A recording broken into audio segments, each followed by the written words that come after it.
Hello students, तो इस question में बोला गया है कि when milk is turn cream gets separated due to option A centripetal force, option B centrifugal force, option C frictional force, option D gravitational force.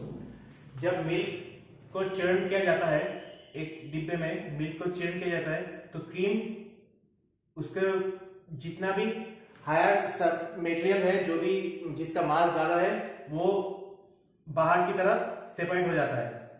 तो इसको हम चर्निंग कहते हैं। तो चर्निंग में कौन सा फोर्स काम करता है? सेंट्रीफ्यूगल फोर्स, क्योंकि हमें पता है कि जब भी किसी चीज को घुमाओगे तो बाहर की तरफ एक फोर्स फील होगा mv²/r, जिसको हम बोलते हैं सेंट्रीफ्यूगल फोर्स। इस सेंट्रीफ्यूगल फोर्स की वजह से ही एक क्रीम जो हायर मासेस है वो बाहर की तरफ चला जाता है। देख पा रहे हैं कि हम जितना ज्यादा मास है उसका सेंट्रीफ्यूगल फोर्स उतना ही ज्यादा है। तो cream get separated from the milk.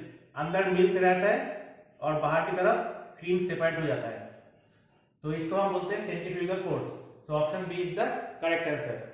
और नेक्स्ट क्वेश्चन में बोला गया है कि particle of mass m is moving with a velocity uniform velocity v1, it is given an impulse such that its velocity becomes v2.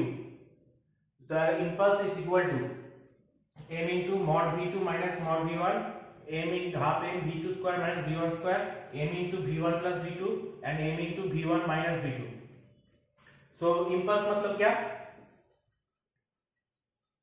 Change in momentum.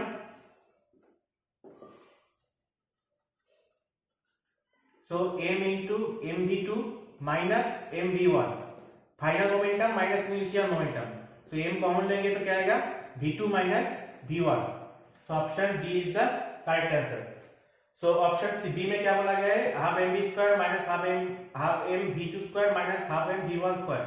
ये इसका momentum का formula ही नहीं है, ये किसका फॉर्मूला है? ये है काइनेटिक एनर्जी का फॉर्मूला। तो ये ऑप्शन नहीं होगा, ये मॉड वाला ऑप्शन भी नहीं होगा, और v1 माइनस प्लस v2 नहीं, v1 माइनस v2 होता है, तो ये ऑप्शन में नहीं होगा। तो option D is the correct answer. तो इस तरह के क्वेश्चन को सॉल्व करने के लिए मेरे चैनल को सब्सक्राइब कीजिए। अगर कोई भी डाउट है तो मुझे कमेंट बॉक्स में जरूर शेयर करना।